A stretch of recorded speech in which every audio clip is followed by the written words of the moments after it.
Welcome student in the new session of your biology NEET exam. Students, myself Dr. S.K. Singh teach you biology at your tongue from Siva Nuja Tutorials. हम लोगों ने एक special series शुरू की थी for 100% perfect preparation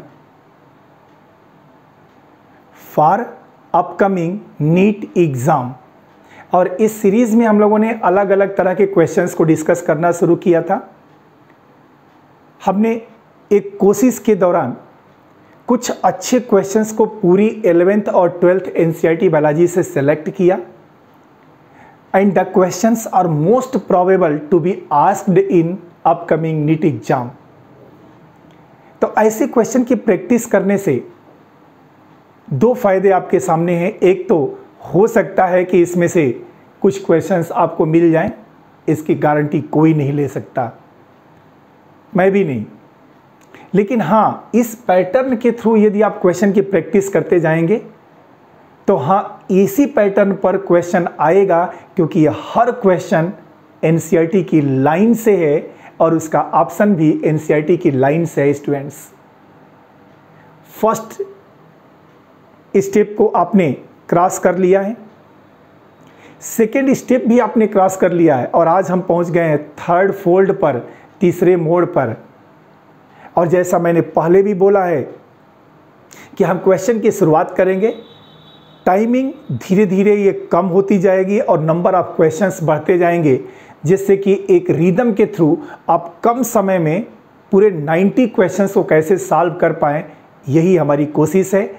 और आपका सपना डॉक्टर बनने का है with more than 700 marks in NEET exam and more than 350 marks in biology. Okay, तो हम लोग मिलते कैसे हैं आपको भी पता है। हम लोग आज शाम को 7 बजे मिल रहे हैं यूट्यूब चैनल के ऊपर।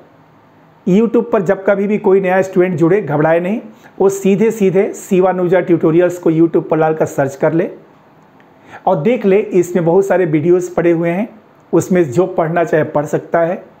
और प्रैक्टिस के लिए एकदम लाइव क्लास के रूप में आना है आपको 7 बजे यूट्यूब चैनल पर। किस चैनल पर? सिवा नुजा ट्यूटोरियल्स में। स्टूडेंट्स, हम लोगों ने क्वेश्चंस को बिल्कुल बारीकी से देखा और आपने पिछले सेशन में देखे 2 सेशन में कि कैसे एग्जैक्टली हम एनसीईआरटी से नीट पैटर्न को 100% मैच करा रहे हैं। उसी सीरीज में आज का क्वेश्चन है। तो चलिए स्टार्ट हो जाइए। पेन पेपर लेकर के आंसर लिखते जाइए और साथ साथ आंसर टाइप करके भेजते चलिए। मैं चेक कर रहा हूं आंसर किसका सही किसका गलत। और ध्यान रखिएगा, क्वेश्चन का फ्रेम कंप्लीट होने से पहले आपके आंसर आ जाने चाहिए। Let us start the first question. Question first, Which of the following is an endospermic seed? अरे सर, ये कहाँ से क्वेश्चन डाल दिया? अभी तो प्रैक्टिस हम कुछ और कर रहे थे। अरे कोई बात नहीं, यही तो है मेडिकल क्वेश्चन, इस टॉपिक के क्वेश्चंस को लगाते हैं। Which of the following is an endospermic seed? 4 option दिए गए हैं, आपको बताना है कि कौन सा सीड इंडोस्पर्मिक सीड होगा। चलिए फटाफट इसको टाइप करके भेजिए। नहीं समझ में आता है तो ऑप्शन देखिए। फर्स्ट ऑप्शन है pea, second beans, third gram and fourth cashew. क्या पी है इंडोस्पर्मिक, क्या बीन है, क्या ग्राम है, क्या कैसियू नट इंडोस्पर्मिक सीड है? आंसर है पी तो नहीं है सर, बीन भी नहीं है, ग्राम भी नहीं है। तो जिन लोगों ने आंसर भेजा कौन सा भाई? जिन लोगों ने भेजा cashew, this is the correct answer. Cashew is the endospermic seed. Pea, beans, gram नहीं है, आंसर इसका क्या होगा? Cashew is the correct answer. Okay, come to the second question. दूसरे क्वेश्चन पर, और मैं आपको बता रहा हूं, आप दाएं बाएं क्वेश्चंस को मत देखा करिए, सिर्फ जिस क्वेश्चन को मैं बोल रहा हूं उसी क्वेश्चन पर पूरा फोकस 100% रहेगा, तो 350 मार्क्स आना आसान है। कहीं दूसरे क्वेश्चन में ना जाए। आइए सेकंड क्वेश्चन को देखिए, क्या कह रहा है second question. The perisperm is, कितना सिंपल क्वेश्चन है ना। कि पेरिस्पर्म क्या है। आंसर आप दे दिए होंगे, बहुत अच्छी बात। नहीं दिए तो ऑप्शन देखिए, रेमिनेंट ऑफ इंडोस्पर्म, इंडोस्पर्म का बचा हुआ रेमिनेंट। सेकेंड ऑप्शन है परसिस्टेंट न्यूसिलस। थर्ड ऑप्शन है peripheral part of the endosperm. क्या इंडोस्पर्म का पेरीफेरल पार्ट पेरिस्पर्म होता है? Peripheral, perisperm. फिर आइए सेकेंडरी इंडोस्पर्म। क्या सेकेंडरी स्पर्म इंडोस्पर्म होता है क्या? चार ऑप्शन आपके सामने हैं स्टूडेंट्स, काउंटिंग शुरू है इसकी। पेरिस्पर्म क्या है? Option remnant of endosperm, persistent nucellus, peripheral part of the endosperm, secondary endosperm. Time over. क्या आंसर इसका होगा? इसका आंसर होगा स्टूडेंट्स परसिस्टेंट न्यूसिलस। आपको पता है ना, ओव्यूल के अंदर इंटेगुमेंट के भीतर जितने भी टिश्यू होते हैं they are called as nucellus, और वही न्यूसिलस जो परसिस्टेंट हो जाता है उसको हम लोग क्या बोलते हैं? पेरिस्पर्म बोलते हैं। ये इंडोस्पर्म का रेमिनेंट नहीं होता है, ना तो इंडोस्पर्म से रिलेशन इसका कुछ भी है।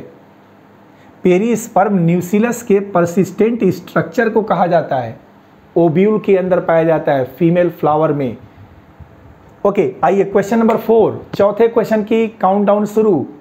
पढ़ते हैं क्वेश्चन हम लोग। क्वेश्चन 4 में आइए, नहीं क्वेश्चन 3rd में ना, सेकंड हुआ तो क्वेश्चन 3rd, 4th में कैसे चले जाओगे? 3rd देखो, और 3rd का मतलब 3rd पर ही फोकस करना है कि the process in which haploid embryo is formed from haploid egg without fertilization. क्या ये पार्थेनोकार्पी है क्या? क्वेश्चन कह रहा है द प्रोसेस इन विच, उस प्रोसेस का नाम बताना है, in which haploid embryo is formed from haploid egg. Haploid egg से हैप्लॉइड एम्ब्रियो बन रहा है विदाउट फर्टिलाइजेशन, तो ये प्रोसेस क्या कहलाएगी? आंसर का काउंटडाउन अब स्टार्ट हो गया। ऑप्शन देखिए, चलिए ऑप्शन देखते हैं हम लोग। Apospory, agamospermy, apogamy, vegetative reproduction. चारों में से कौन सा ऑप्शन करेक्ट होगा? द प्रोसेस इन विच, उस प्रोसेस का नाम बताना है। The process in which haploid embryo is formed from haploid egg without fertilization. क्या ये आंसर एपोस्पोरी का होता है?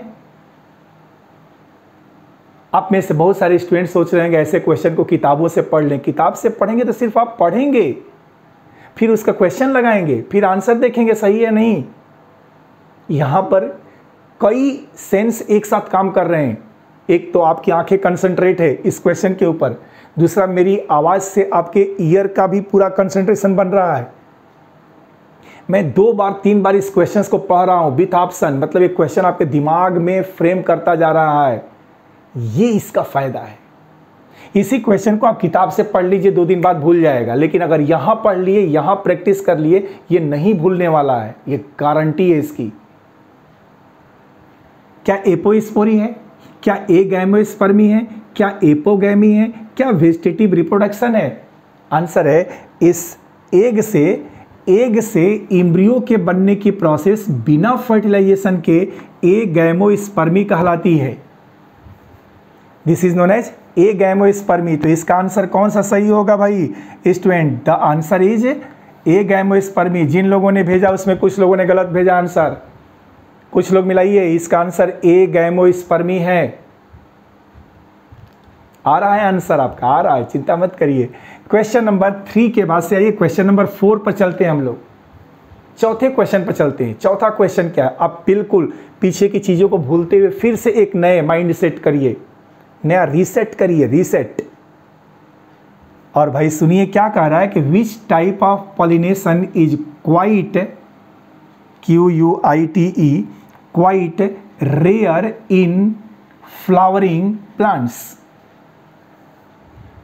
अरे भाई पॉलिनेशन तो हम लोगों ने पढ़ा है sir, water pollination, wind pollination, air pollination, insect pollination, animal pollination.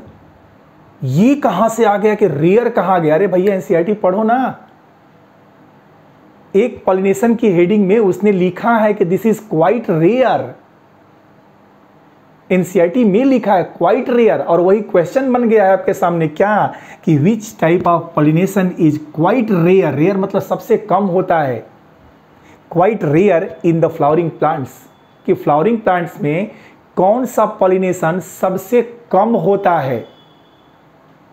अरे भाई आंसर भी देने लगे लोग, देखिए चलिए कोई बात नहीं, ऑप्शन देख लीजिए बाकी सभी स्टूडेंट्स प्लीज। फर्स्ट विंड, क्या विंड से होने वाला पॉलिनेशन रेयर होता है? सेकेंड ऑप्शन एनिमल्स, क्या एनिमल से होने वाला पॉलिनेशन रेयर होता है? थर्ड वाटर, वाटर से होने वाला रेयर होता है या इंसेक्ट से होने वाला रेयर होता है? तो आंसर है कि इसका विंड से तो रेयर नहीं होता, इस तो बहुत सारे पौधों में होता है। जुओफिली, जुओकोरी, अरे जुओफिली जो पॉलिनेशन है वो एनिमल का है और बहुत होता है, एनिमल से बहुत होता है। वाटर, हाँ आ गया आंसर, ये सबसे कम होता है। In comparison of all three the water is the rare pollinating agent, हमारी एनसीईआरटी के अनुसार कि सबसे रेयर पॉलिनेशन कौन सा हो सकता है, तो वाटर से होने वाला पॉलिनेशन सबसे रेयर हो सकता है। चलिए क्वेश्चन नंबर 4 भी हो गया और 5 पर आते हैं हम लोग। थोड़ा अब दिमाग एकदम कड़क हो जाएगा और आप सोच के घबरा जाएंगे कि रिप्रोडक्शन इन फ्लावरिंग प्लांट के एक छोटी सी हेडिंग में ये लाइन लिखी है। क्वेश्चन नंबर 5 क्या है? बस यहां इस क्वेश्चन पर एकदम बिल्कुल दाएं बाएं नहीं, उधर उधर नहीं, इधर नहीं, इस पर आओ क्वेश्चन नंबर 5 पर। क्वेश्चन नंबर 5 कह रहा है कि ए मल्टी कार्पेलरी ओवरी, जिसमें कार्पेल्स के नंबर बहुत ज्यादा हैं, एपोकार्पस और कार्पेल्स फ्री हैं, गाइनीशियम, मतलब 2 ही शब्द कह रहा है, एक ऐसा गाइनीशियम जिसमें मल्टी कार्पेलरी नेचर है और वह एपोकार्पस है, इन चारों में से किस में पाया जाता है?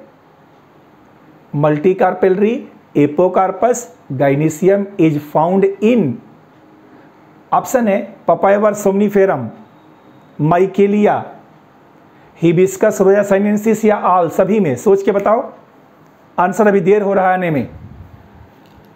ऑप्शन देख लो, घबराना नहीं है। कैसा भाई? तो multi carpellary, apocarpous, gynoecium is found in, हाँ बिल्कुल टाइप करिए, लिखिए लिखिए क्वेश्चन क्या होगा। पपेवर ऑप्शन होगा, माइकेलिया ऑप्शन होगा, हिबिस्कस होगा या आल, कौन सा आंसर होगा? क्या ये सभी में मल्टी कार्पेलरी और एपोकार्पस नेचर होता है? नहीं, सब में नहीं होता भाई, नहीं होता। इसका मतलब है कि आल वाला आंसर नहीं होगा। हिबिस्कस में पेंटा कार्पेलरी नेचर है, 5 कार्पेल्स इसमें, अरे ये भी नहीं होगा। तो अब क्या बचा? Michelia is the correct answer. कौन सा आंसर है? Michelia is the correct answer for multicarpellary, apocarpous, gynoecium. एक आगे बढ़ते हैं हम लोग, क्यों टाइम लॉस किया जाए, और आपको रिमाइंड करते रहना है इस क्वेश्चन को, और जल्दी से एक क्वेश्चन के फ्रेम से अपने आप को दिमाग शिफ्ट कर देना है दूसरे फ्रेम में। अब नेक्स्ट फ्रेम में आइए, क्वेश्चन नंबर 6। ये तो आंसर आसान है। सिनर्जिड्स आर, सिनर्जिड्स क्या होते हैं? ऑप्शन है हेप्लॉइड, डिप्लॉइड, ट्रिप्लॉइड, टेट्राप्लॉइड। कुछ कह रहे हैं बहुत इजी क्वेश्चन है, अरे ऐसा ही नीट में आने वाला है। नीट में ऐसा क्वेश्चन नहीं आने वाला है जिसको कि आपने कभी सुना ही ना हो।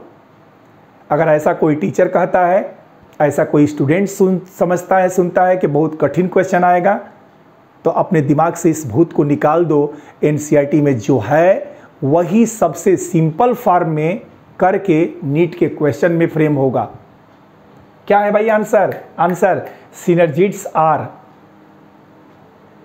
हेप्लॉइड, ये हेप्लॉइड होता है, डिप्लॉइड, डिप्लॉइड होता है, ट्राइप्लॉइड्स, ट्रिप्लॉइड्स होता है, टेट्राप्लॉइड क्या होता है? तो synergids is the part of embryo sac, और एम्ब्रियो सैक हमेशा हेप्लॉइड होता है। तो इसका मतलब जब हैप्लॉइड के अंदर है तो इसका भी कैरेक्टर स्ट्रक्चर कैसा होगा? आंसर है ये हैप्लॉइड ही होगा। देखिए ना कितना इजी क्वेश्चन आपको मिलने वाला है नीट के एग्जाम में। एकदम तैयारी करके जाओ और सीधा 90 क्वेश्चंस को मार करके चले आओ, एक भी गलत नहीं होना चाहिए। ओके स्टूडेंट्स, देखिए भाई अब अगले आइए, चूज द डिप्लॉयड। हाँ यहां अब सोचना पड़ेगा इस क्वेश्चन पर, आपको थोड़ा दिमाग लगाइएगा। Choose the diploid structure from the list given below. यहां पर कुछ लिस्ट दी गई है और इस लिस्ट में से डिप्लॉयड स्ट्रक्चर को सेलेक्ट करके आंसर देना है कि कौन 2n होता है। लिस्ट में क्या क्या है? Pollen grain, nucellus, perisperm, endosperm, embryo sac, megaspore, 6 नाम दिए गए हैं और 6 में कितने ऐसे नाम हैं संख्या बतानी है जो डिप्लॉयड है, 2n है। Choose the diploid structure from the list. List से डिप्लॉयड स्ट्रक्चर को चूज करना है। Pollen grain, nucellus, perisperm, endosperm, embryo sac, megaspore. चलो देखते हैं। पॉलन ग्रेन ये तो n होता है, 2n तो होता ही नहीं है। न्यूसिलस हाँ ये 2n होता है। पेरिस्पर्म इसी से बनता है इसलिए ये भी 2n होता है, तो 2n 2 हो गया। इंडोस्पर्म 3n होता है, ट्रिप्लॉयड होता है। एम्ब्रियोसैक n होता है, मेगास्पोर n होता है। इसका मतलब है कि इस पूरे लिस्ट में से केवल न्यूसिलस और पेरिस्पर्म 2 ऐसे स्ट्रक्चर हैं जो डिप्लॉयड होंगे। तो आंसर क्या होगा? 1 वाला, 2 वाला, 3 वाला, 4 वाला। पहले पर 2 दिया है, फिर 1, फिर 4 और 3। कंफ्यूज मत होइए, 2 ही तो है इसमें डिप्लॉयड। तो 2 किस ऑप्शन में लिखा है? 2 लिखा है फर्स्ट ऑप्शन में, तो ये ऑप्शन हो जाएगा। फटाफट रिवाइज करिए स्टूडेंट्स कि which of the following is an endospermic seed. इन 4 में से कौन इंडोस्पर्मिक सीड है? एकदम आने वाला क्वेश्चन है, परेशान मत हो। यही है pea, beans, gram, cashew. Answer होगा cashew is the endospermic seed. Second perisperm क्या है? ऑप्शन आपको मिलने वाला है remnant of endosperm, persistent nucellus, peripheral part of the endosperm, secondary endosperm. Answer होने वाला है persistent nucellus. Question number 3, the process in which haploid embryo is formed from haploid egg without fertilization. Answer होगा agamospermy. अगला question है which type of pollination is quite rare in the flowering plant. सबसे कम pollination water के through होता है। ये water के थ्रू होता जरूर है बट क्वाइट रेयर है। ए मल्टीकार्पेलरीज एपोकार्पस। देखिए कंफ्यूजन कहाँ होगा, सीन कार्पस नहीं कह रहा है, कह रहा है कि apocarpous gynoecium is found in. किस में ये पाया जाता है? तो आंसर है कि माइकेलिया में, माइकेलिया MICHELI, माइकेलिया के अंदर जस्मीन का पौधा होता है, उसके अंदर मल्टीकार्पेलरी एपोकार्पस गाइनीशियम प्रेजेंट होता है। छठवां क्वेश्चन, सिनर्जिड्स का नेचर कैसा होता है हैप्लॉयडी लेवल पर? तो आंसर है सिनर्जिड्स एम्ब्रियोसैक का पार्ट होता है सर, इसलिए ये हैप्लॉयड ही होगा, haploid. Choose the diploid structures from the list given below. तो इसमें से न्यूसिलस और पेरिस्पर्म और भी नाम हो सकते हैं क्वेश्चन में, बट आपको वहाँ थोड़ा सतर्क रह के सेलेक्ट करना होगा। इस गिवन क्वेश्चन में जो प्रोबेबल है आने वालों में से, उसमें तो 2 ही नाम ऐसे हैं जो कि डिप्लॉयड हैं, तो आंसर क्या होगा? 1 होगा। ये है प्रैक्टिस, किताबों से, कापियों से, नोट्स से कई गुना ज़्यादा ये बोल करके प्रैक्टिस, बोलकर याद करने वाली प्रैक्टिस, ये क्वेश्चन का फ्रेम दिमाग में इमेज के रूप में बन जाए। चलिए फटाफट देखिए, I am ready for the second magic students. Welcome students, देखिए लुक दिस मैजिक। क्या कुछ दिख रहा है? अरे अभी तो क्वेश्चन का कुछ और भी सिरा था, अब तो क्वेश्चन का कुछ और पार्ट हो गया। अरे देखिए वो क्वेश्चंस नहीं है, क्वेश्चन बदल गए हैं। क्वेश्चन 1 इधर आ गया, पहले यहाँ था, अब क्वेश्चन 1 आ गया, 2 आ गया, 3 आ गया, 4 आ गया और टॉपिक भी चेंज हो चुका। सो आप सब अपने फिर से माइंड फ्रेम को चेंज करिए और क्वेश्चंस की कंटिन्यूटी को मेंटेन करिए। कैसे? तो आप देखिए, अब अगला क्वेश्चन क्या कह रहा है? अगला क्वेश्चन कह रहा है कि एक ग्राफ बनाया गया है, बड़ा इंपॉर्टेंट है नीट के लिए इस साल, और आप सभी लोग जो कर रहे हो ना, एकदम ध्यान से इसको करके देखो और ऑप्शन के साथ आप कोशिश करना कि आंसर मिल जाए, कम से कम थोड़ा टाइम लगेगा। क्वेश्चन क्या कह रहा है सुनिए, graph depict the concentration of enzyme के बारे में कह रहा है involved in urea synthesis in a developing tadpole. एक फ्रॉग का टैडपोल लार्वा है, वो डेवलपमेंट कर रहा है, और जब डेवलपमेंट होगा तभी तो एडल्ट बनेगा। दैट मीन्स टैडपोल से क्या बनेगा? एडल्ट। कह क्या रहा है कि उस डेवलपिंग टैडपोल के अंदर यूरिन के फॉर्मेशन के समय, दैट मीन्स एक तरह से कहा जाए, देखिए ना, यूरिया की सिंथेसिस के समय एंजाइम का रिएक्शन हो रहा है, और अंतिम लाइन कह रहा है कि it indicate a transition form, और ये डेवलपिंग स्टेज एक ट्रांजिशन फॉर्म को इंडिकेट कर रही है। क्वेश्चन को फिर से समझिएगा, ये ग्राफ एक टैडपोल लार्वा के डेवलपिंग स्टेज से लिया गया है, जिसमें यूरिया की सिंथेसिस में एंजाइम इन्वॉल्व हो रहा है। तो आप बताइए कि टैडपोल लार्वा जब डेवलपिंग स्टेज में एडल्ट की तरफ बढ़ेगा तो उसमें यूरिया की सिंथेसिस का ट्रांजिशन क्या होगा? ये ग्राफ कह रहा है। शुरू में बहुत ज़्यादा दिख रहा है, धीरे धीरे देखिए बहुत कम दिख रहा है, ये बहुत कम, नहीं के बराबर, लेकिन धीरे धीरे धीरे धीरे ये बढ़ रहा है। ध्यान दीजिएगा, ये ग्राफ किसको शो कर रहा है? तो यूरिया की सिंथेसिस को, कि जो शुरू में बहुत कम है और धीरे धीरे ये यूरिया की सिंथेसिस बढ़ रही है। क्यों बढ़ रही है? क्योंकि टैडपोल शिफ्ट हो रहा है किसकी तरफ? एडल्ट की तरफ। ये ग्राफ का है। कौन सा स्टेज इसमें आ रहा होगा ट्रांजिशन? तो ऑप्शन सुनिएगा, ऑप्शन है अमीनोटेलिज्म टू यूरियोटेलिज्म, अमीनोटेलिज्म से यूरियोटेलिज्म की तरफ जा रहा है। दूसरा ऑप्शन है अमोनोटेलिज्म, अमोनोटेलिज्म टू यूरियोटेलिज्म की तरफ जा रहा है। तीसरा कह रहा है नहीं नहीं नहीं, यूरिकोटेलिज्म से यूरियोटेलिज्म की तरफ जा रहा है, या फिर उल्टा कर दिया है यूरियोटेलिज्म से यूरिको। तो चौथा तो हो ही नहीं सकता, क्योंकि यहाँ पर यूरियो से कैसे बढ़ेगा? यूरियो तो बढ़ता, अगर देखिए ध्यान से, यूरियोटेलिज्म टू यूरिकोटेलिज्म, तो एम्फीबियंस है, ये टैडपोल लार्वा है, ये तो यूरिक एसिड बनाता ही नहीं है। कहाँ बनता है? उसमें नहीं बनता है। तो इसका मतलब है कि जहाँ जहाँ यूरिकोटेलिक दिया गया है, यूरिकोटेलिक, वो तो अपने आप खत्म हो गया, चौथा खत्म हो गया। अब आपके पास तीन ऑप्शन बचता है, अमीनोटेलिज्म और यूरियोटेलिज्म। तो अमीनोटेलिज्म मतलब अमीनो एसिड का भी एक्सक्रीशन टैडपोल नहीं करते, तो पहला भी खत्म हो गया। भाई टैडपोल की बात कर रहा है ना, तो टैडपोल तो अमीनो एसिड को एक्सक्रीट करेगा नहीं, यूरिक एसिड का करेगा नहीं, तो अमीनो एसिड दिया गया पहले में, यूरिक एसिड चौथे में, खत्म हो गई खेल। तीसरा तो अपने आप खत्म हो गया, क्योंकि यहाँ भी यूरिक एसिड की बात कर रहा है। तो फिर टैडपोल एम्फीबियन जब एडल्ट की तरफ जाएगा तो सेलेक्ट और इलिमिनेट के बेस पर भी आंसर आप निकाल ले जाओगे क्या भाई? तो सेकंड वाला आंसर होगा क्या? सेकंड वाला होगा अमोनोटेलिज्म टू यूरियोटेलिज्म। और यही ट्रांजिशन तो होता है कि जो टैडपोल होता है वो अमोनिया को एक्सक्रीट करता है, और जब एडल्ट की तरफ जाता है तो यूरिया को एक्सक्रीट करता है। तो टैडपोल में अमोनिया निकल रहा होगा तो यूरिया कम रहा होगा, यूरिया कम हो गया।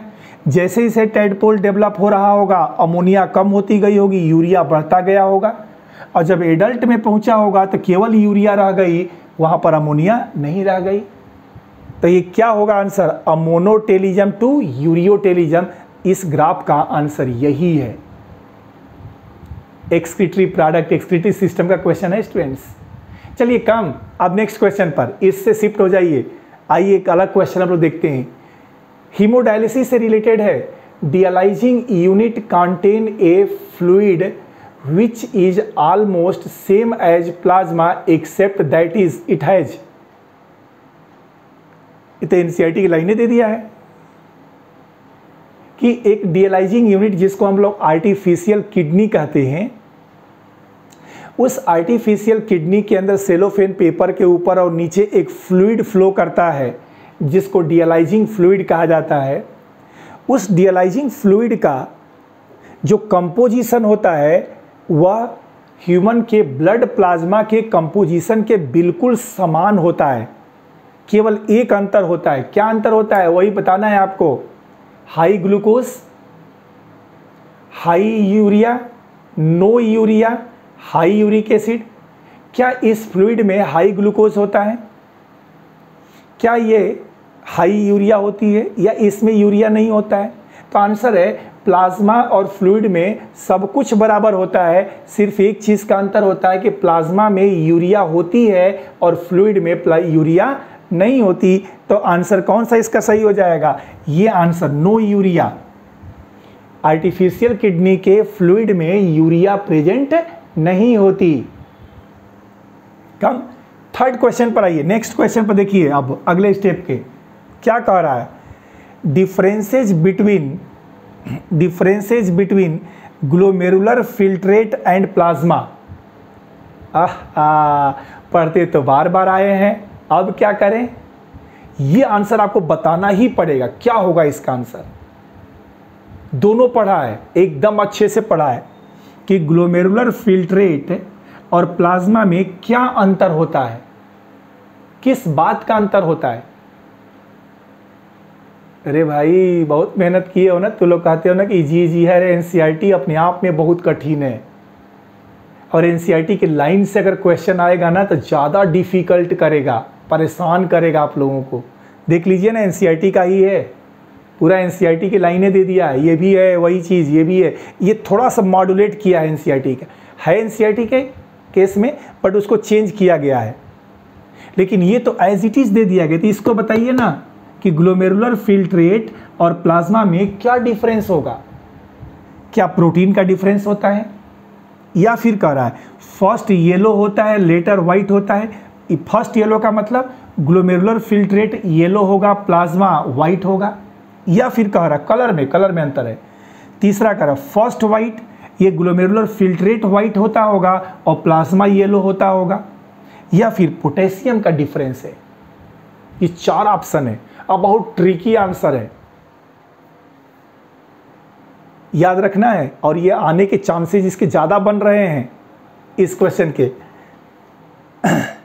ठीक है ना? तो क्या भाई, क्या इसका आंसर हो सकता है? अपने मन से सोचिए। तो याद रखिएगा कि प्लाज्मा में पिगमेंट होता है, इसलिए इसका कलर येलो होता है। तो अगर इसका कलर येलो हो गया तो नेचुरली ग्लोमेरुलर फिल्ट्रेट का कलर कैसा हो जाएगा? वाइट हो जाएगा। इसका मतलब पहला वाला वाइट है और दूसरा वाला येलो है। तो पहला white and later yellow, third option is correct.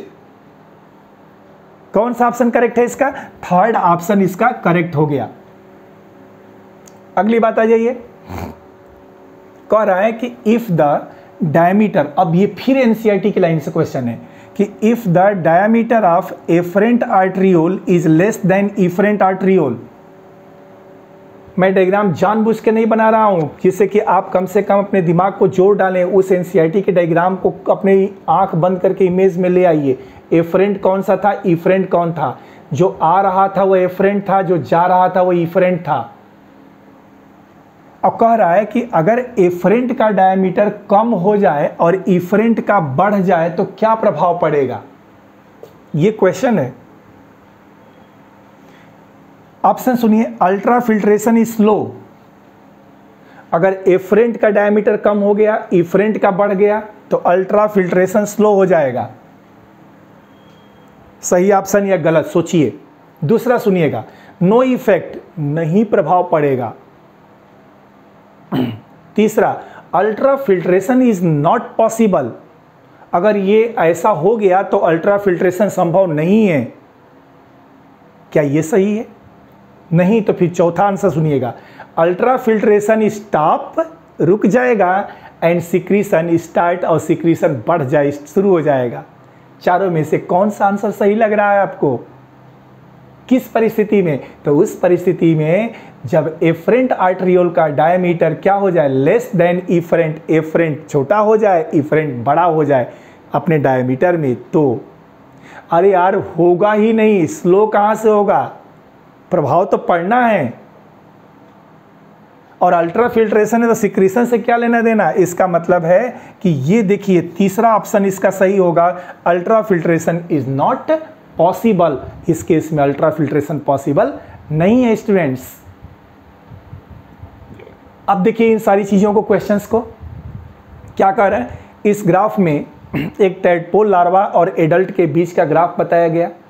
कहता है कि इस टैडपोल से एडल्ट के बनने में एक ट्रांजिशन स्टेट किसका आ रहा है। तो आंसर है कि टैडपोल में अमोनिया ज़्यादा होगी, यूरिया कम होगी। तो देखिए यूरिया कम हो गई। धीरे धीरे टैडपोल का जब डेवलपमेंट होगा तो यूरिया की मात्रा बढ़ती चली जाएगी, अमोनिया कम होता जाएगा, है ना। इसको हम ग्राफ को ऐसे भी कर सकते हैं। अगर ये हम यूरिया दिखाएंगे तो इस ग्राफ को हम ऐसे भी कर सकते हैं। इसको क्या दिखा देंगे, NH3। ये मेडिकल में एक बार आ चुका है क्वेश्चन, मैंने जानबूझ के दूसरा नहीं बताया। तो देखिए यूरिया बढ़ रही है, अमोनिया घट रही है।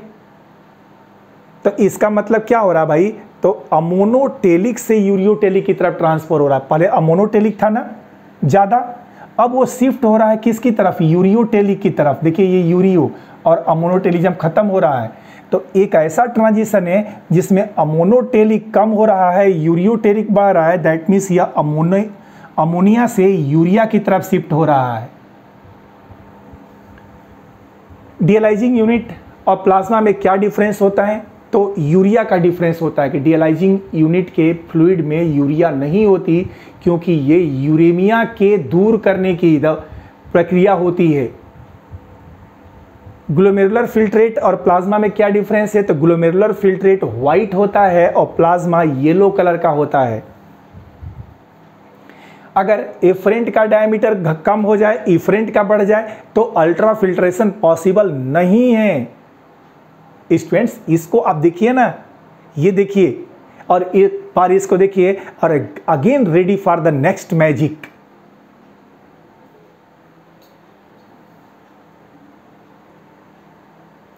हाँ जी दिखा क्या, अगेन ये क्लीन हो गया। अब आइए क्वेश्चंस पढ़ते हैं, डायरेक्ट हम लोग क्वेश्चंस पर चलेंगे। रैपिड फायर है राउंड ये। अभी आपने सब कुछ देखा, आपके सामने सब कुछ था, अब बिल्कुल ब्लाइंड वे है और इस रास्ते पर आपको चलना है, करेक्ट चलना है। कैसे, तो चलिए क्वेश्चन से शुरुआत हम लोग कर देते हैं। रैपिड फायर राउंड, जितना जल्दी हो सके क्वेश्चन का आंसर आपको देना है। Question number 1, first question, start कर जाइए। Which of the following is related to genetic engineering, which of the following is related with, मैं भी जल्दी जल्दी लिख रहा हूँ, रिलेटेड विथ जेनेटिक इंजीनियरिंग। कौन सा नीचे दिया गया जेनेटिक इंजीनियरिंग से संबंधित है, जेनेटिक इंजीनियरिंग। क्वेश्चन हो गया। सोचिए क्या जेनेटिक इंजीनियरिंग संबंधित नहीं हो सकता है। ऑप्शन सामने रखता हूँ, म्यूटेशन, प्लाज्मिड, फर्स्ट म्यूटेशन, सोचिए क्या जेनेटिक इंजीनियरिंग से संबंधित है। दूसरा प्लाज्मिड, क्या ये जेनेटिक इंजीनियरिंग से संबंधित है।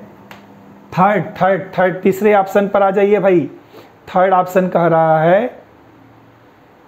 हेट्रोसिस, क्या ये जेनेटिक इंजीनियरिंग से संबंधित है। और चौथा प्लास्टिड, बोलिए भाई जल्दी जल्दी। हाँ बिल्कुल, सामने मैं देख रहा हूं आंसर कौन दे रहा है। म्यूटेशन, प्लाज्मिड, हेट्रोसिस और प्लास्टिड मतलब क्लोरोप्लास्ट वाला।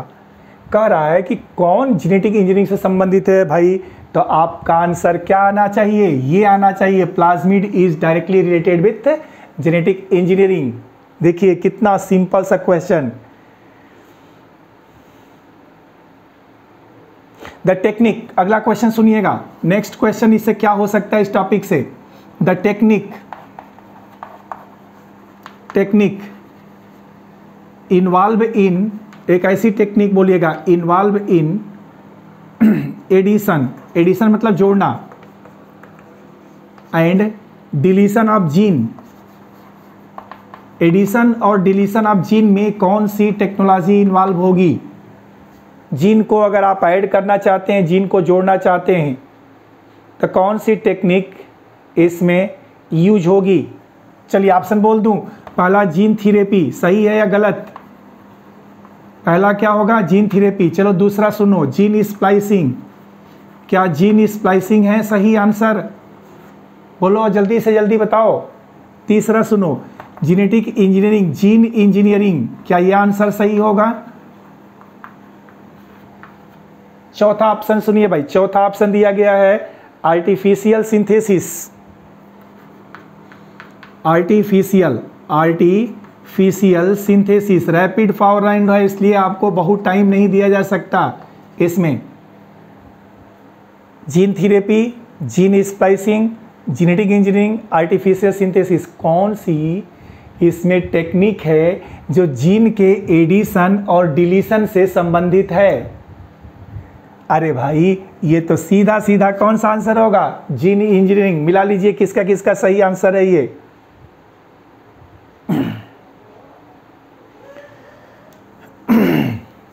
हो गया भाई। चलिए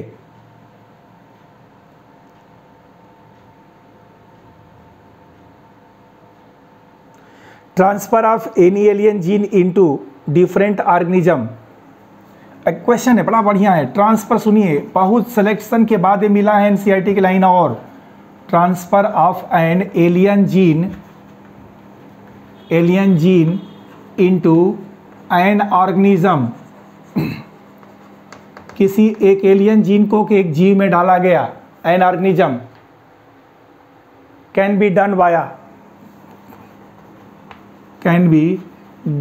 वाया, किसके थ्रू हम डाल सकते हैं? एक एलियन जीन को एक दूसरे जीव में किस प्रक्रिया के थ्रू डाल सकते हैं? ऑप्शन बोलना पड़ेगा। चलो ठीक है बोल देते हैं, ऑप्शन भी सुन लो। इलेक्ट्रोफोरेशन पहला है, इलेक्ट्रोफोरेशन। सेकंड सुनिएगा,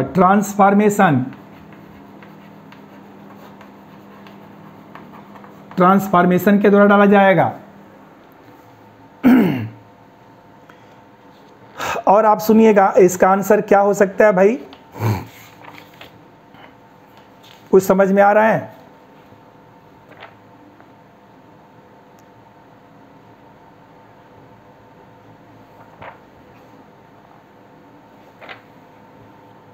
टिश्यू कल्चर, आरएनए इंटरफेरेंस, एक तीसरा भी दे देते हैं, टिश्यू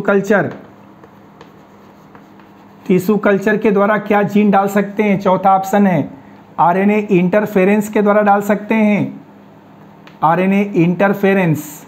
अरे ये तो जरूर आएगा क्वेश्चन मेडिकल में।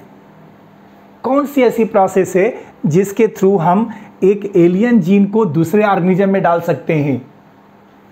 टिश्यू कल्चर से, इलेक्ट्रोफोरेशन से, ट्रांसफॉर्मेशन से, आरएनए इंटरफेरेंस से। अरे वाह, कुछ बच्चों ने सही लिखा। देखो ये सही है। कौन सी प्रक्रिया है? ट्रांसफॉर्मेशन की। एक जगह से जीन को दूसरे जगह अगर हम डाल रहे हैं तो इसका सीधा मतलब है कि वो प्रोसेस कौन सी होती होगी? ट्रांसफॉर्मेशन की। एक क्वेश्चन सुनो, तुम लोग हमेशा इसको लगाए होगे, और हम लोगों के पास जो मेरे पास एक क्वेश्चन आया हुआ है ये इसी से संबंधित है, और आप लगाने की प्रैक्टिस करो। देखो मुझे लगता है कि तुम लोग लगा लोगे इस क्वेश्चन को। क्या है क्वेश्चन? क्वेश्चन है कि पीसीआर नाम सुना है आप लोगों ने? पॉलीमरेज चेन रिएक्शन सुना होगा जरूर। पीसीआर इज मोस्ट यूजफुल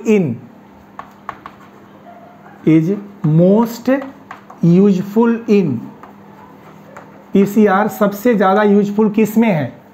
सोचिए। ऑप्शन दूं? लो भाई ऑप्शन सुन लो। पहला डीएनए सिंथेसिस, सही है गलत? डीएनए सिंथेसिस सही या गलत? चलो नहीं बता, दूसरा बताओ। डीएनए एम्प्लीफिकेशन, ये क्या सही होगा? दूसरा ऑप्शन भी सुन लिया। तीसरा अगर नहीं समझ में आया तो थर्ड ऑप्शन भी देखो, प्रोटीन सिंथेसिस। क्या ये प्रोटीन सिंथेसिस के के लिए है? आंसर है ये प्रोटीन सिंथेसिस के लिए तो बिल्कुल नहीं होगा। चौथा, क्या ये अमीनो एसिड सिंथेसिस के लिए है? तो देखो ना, यही तो नीट है कि एग्जैक्टली आपको कुछ गलत आंसर्स को हटा देगा। DNA synthesis, DNA amplification, protein synthesis, amino acid synthesis. Answer है डीएनए एम्प्लीफिकेशन भाई, सिंथेसिस नहीं। क्या चीज? डीएनए के एम्प्लीफिकेशन में यूज होगा। एक क्वेश्चन का आंसर अगर बता दोगे तो मान लूंगा तुम लोगों को कि 350 तुम लोगों को हो जाएगा। क्या चीज भैया? प्रोटीन। प्रोटीन सुनो ध्यान से, प्रोटीन प्रोटीन, 2 बार प्रोटीन है। एक क्वेश्चन का आंसर दीजिए जल्दी से। Protein protein hybridization results in, protein protein hybridization, hybridization results in, जल्दी बताओ। Protein protein hybridization results in, protein protein का हाइब्रिडाइजेशन किससे संबंधित होता है? ऑप्शन दे दें। अच्छा लो सुनो, नॉर्दर्न ब्लॉटिंग, नॉर्दर्न ब्लॉटिंग। दूसरा सुनो भाई, सदर्न ब्लॉटिंग, सदर्न ब्लॉटिंग।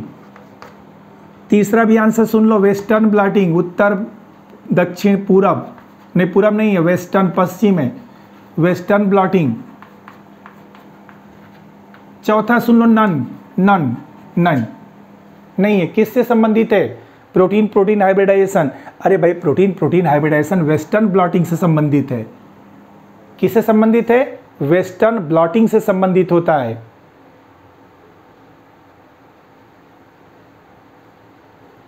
कोई दिक्कत? एक क्वेश्चन लास्ट में देख लो, ए बायोरिएक्टर इज, बायोरिएक्टर इज, एक बायोरिएक्टर क्या होता है? सोचो, ऑप्शन लिखना पड़ेगा, लिख देता हूं। बायोरिएक्टर एक हाइब्रिडोमा होता है। पहला ऑप्शन है हाइब्रिडोमा, हाइब्रिडोमा। दूसरा ऑप्शन सुनो भाई, सेकंड क्या होगा? क्या यह हाइब्रिडोमा है bioreactor? Culture for the synthesis of new chemicals, culture for the synthesis of new chemical. क्या यह नए केमिकल की सिंथेसिस का कल्चर होता है? दूसरा ऑप्शन भी आपके सामने आ गया। अगला है culture containing radio active isotopes. तीसरा, ये कल्चर होता है culture containing radio active isotopes, radio active isotopes. क्या ये रेडियो एक्टिव आइसोटोप्स को रखने वाला होता है? या अगला चौथा ऑप्शन दिया गया है इसमें, फर्मेंटेशन टैंक होता है, फर्मेंटेशन टैंक होता है। क्या होता है? आंसर बोलो भाई जल्दी से। एक बायोरिएक्टर हाइब्रिडोमा है, पता नहीं। Culture for the synthesis of new chemical है, नए केमिकल को बनाने वाला कल्चर है, नहीं पता। Culture containing radio active isotope, ये तो बिल्कुल नहीं पता। तो पता क्या कि बायोरिएक्टर एक फर्मेंटेशन टैंक होता है। तो ये स्टूडेंट्स ऐसे क्वेश्चंस हैं जिस क्वेश्चंस को कि आपको प्रैक्टिस करा रहा हूं मैं, और मेरे साथ साथ करते रहिए। कितने दिन तक? सिर्फ 9 दिन तक। आज तीसरा दिन है, बचा हम लोगों के पास कितना? 6 डेज। 6 डेज में हम आपको मोर देन 90 क्वेश्चन ऐसे प्रैक्टिस करा रहे हैं अलग अलग टॉपिक से, जो सुन करके आपको याद हो जाएगा। एक छोटी सी मेरी कोशिश, सपना डॉक्टर बनने का, with more than 700 marks in NEET exam and more than 350 marks in biology. Students, कल फिर मिलेंगे शाम को 7 बजे यूट्यूब चैनल पर शिवानुजा ट्यूटोरियल्स के सेशन में। और 7 बजे हम कल आपको 5 अलग अलग टॉपिक का, एक नहीं कितना, 5 टॉपिक के क्वेश्चंस को एक साथ एनसीईआरटी के थ्रू समअप करेंगे।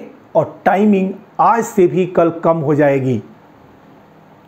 तो timing come, number of questions बढ़ते जाएंगे, नंबर ऑफ टॉपिक्स बढ़ते जाएंगे, और ऐसे आपको प्रैक्टिस करते चलना है मेरे साथ। My self doctor S K Singh, teach you biology at your tongue from Shivanuja tutorials. Meet you students at 7 p.m. every day on YouTube channel. Thanks. Bye.